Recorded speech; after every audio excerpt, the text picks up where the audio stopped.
Okay. Before we get on to our subject, I did want to ask. I think I know the answer, but since it's news relevant right now and stuff like that, the PWI 500 got released today. Oh, I thought you were going to go with the alien bodies that they introduced to court. What? I didn't even know about this.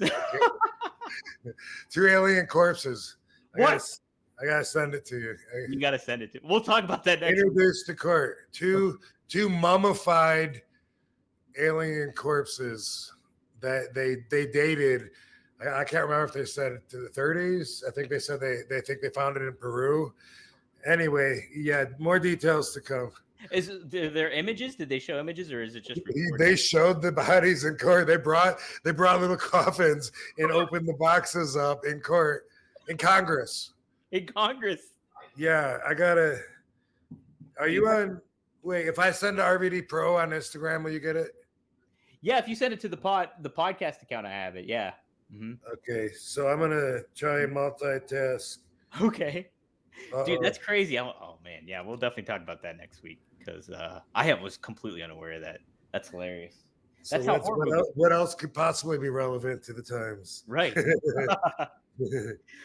Well, what I was gonna ask, how much weight did you put into that as a wrestler? Did you even care? Did it even really hit on your radar, or was it just kind of an afterthought? It seems like it's more popular now than it was back more in your gut, like in the Attitude Era kind of thing.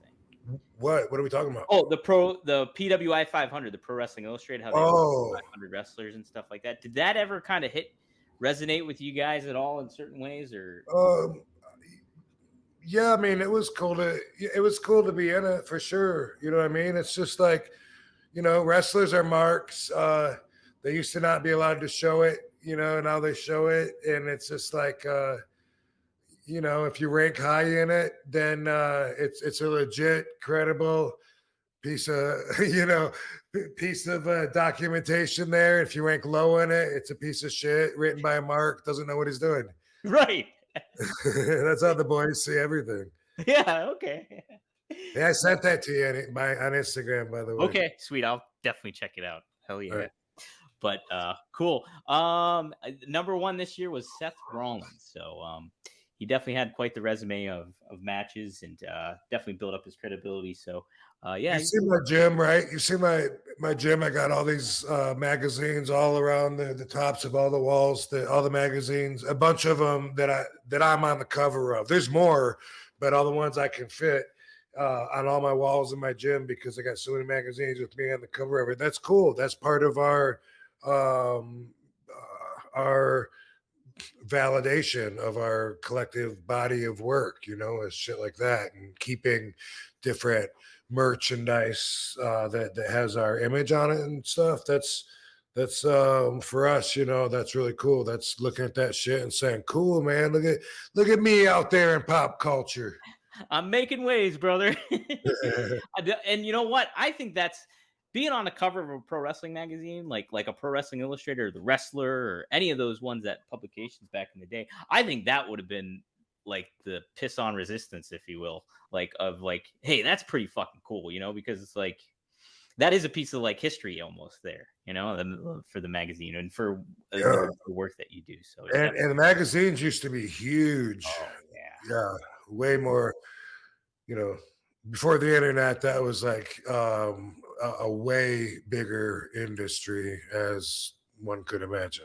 Right. Oh man, I would get so amped up going to the grocery store and finding the wrestler and getting the posters and all that shit.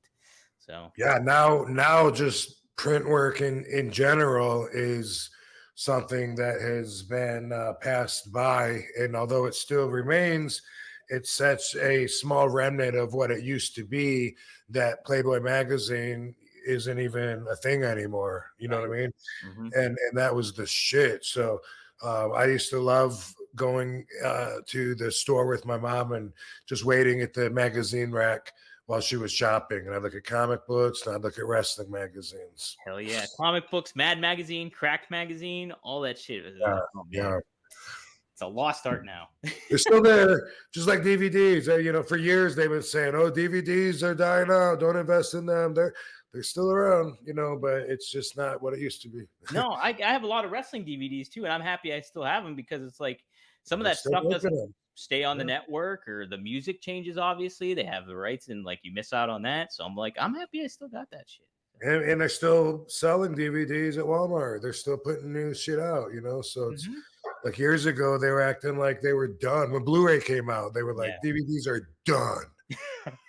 It was 10 years ago at least. Mhm. I And guess they've been people are longer. collecting VHSs now too. You know, all that's coming. It like is still, you know, a I don't nostalgia. know about VHS. There's some people. Who's releasing shit on VHS That's it. now? Well, I guess that's a fair point, but I think people are still collecting them. Is what I mean, though. Like they'll go back and collect Some weird people, maybe. I them. don't. Maybe, yeah. I got my whole career on VHS, and I'm afraid my tapes are just going to deteriorate and rip. But yeah, YouTube Chris actually has copied some of them, but I got boxes and boxes of it. And I don't even have a VCR, but also, you know, you put that in sometimes and it eats the tape, and it's like, Right. fuck, that's irreplaceable. You can't get it back. That was 1994, fucking Washington, North Carolina, RVD versus Gorgeous George III.